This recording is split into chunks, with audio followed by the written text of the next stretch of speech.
અમદાવાદમાં ભવ્ય તિરંગા યાત્રા 1 લાખથી વધુ નગરજનો જોડાયા. અમદાવાદમાં 15મી ઓગસ્ટની ઉજવણી, હર ઘર તિરંગા અભિયાન અને વંદે માતરમના 150 વર્ષ પૂર્ણ થવાના અવસરે ભવ્ય તિરંગા યાત્રા યોજાઈ હતી. રાયપુર બિગ બજાર પાસેથી નાયબ મુખ્યમંત્રી હર્ષ સંઘવી અને શહેરી વિકાસ રાજ્યમંત્રી દર્શનાબેન વાઘેલાએ રાષ્ટ્રધ્વજ લહેરાવી યાત્રાને પ્રસ્થાન કરાવ્યું હતું. યાત્રામાં નાયબ મુખ્યમંત્રી હર્ષભાઈ સંઘવી, અમદાવાદ મેયર સહિતના અધિકારીઓ અને 1 લાખથી વધુ નગરજનો જોડાયા હતા.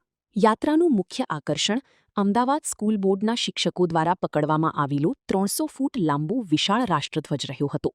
રાયપુર 4 રસ્તા, ખાડિયા ગેટ અને સારંગપુર 4 રસ્તા સહિત યાત્રાના રૂટ પર 11 જેટલા સ્વાગત સ્ટેજ ઊભા કરાયા હતા. સમગ્ર અમદાવાદ રાષ્ટ્રપ્રેમના રંગે રંગાયું હતું. Story report Jignesh Makwana, Ahmedabad. તો અમદાવાદે બધા જ રેકોર્ડ તોડી નાખ્યા. દેશભક્તિની રેલી કેવી હોય ને એના દ્રશ્ય જોવા હોય તો આવો અમદાવાદ. અને જો આજે મારા દેશભક્તો માં ભારતીના ન્યારા બધા એક સાથે મળીને કિલોમીટરોની કૂચ કરવા માટે આજે તૈયાર છે. તો આપણે સૌને હું એક જ વિનંતી કરીશ, સરહદ પર રાત દિવસ એક કરીને જે લોકો દેશની સુરક્ષા સુરક્ષિત રાખવા માટે કાર્ય કરી રહ્યા છે એવા વીર જવાનોની યાદમાં વીર જવાનોનું મનોબળ મજબૂત કરવા માટે આજે આપણે સૌ જ્યારે અહીંયા આવ્યા છે.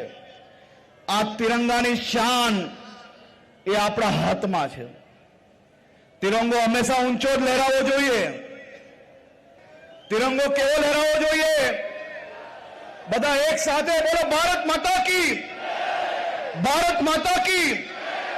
તમારા ઉત્સાહમાં આપણો તિરંગો નીચે ના નમવો જોઈએ અને ભૂલથી એ રસ્તા પર તિરંગો ના પડે.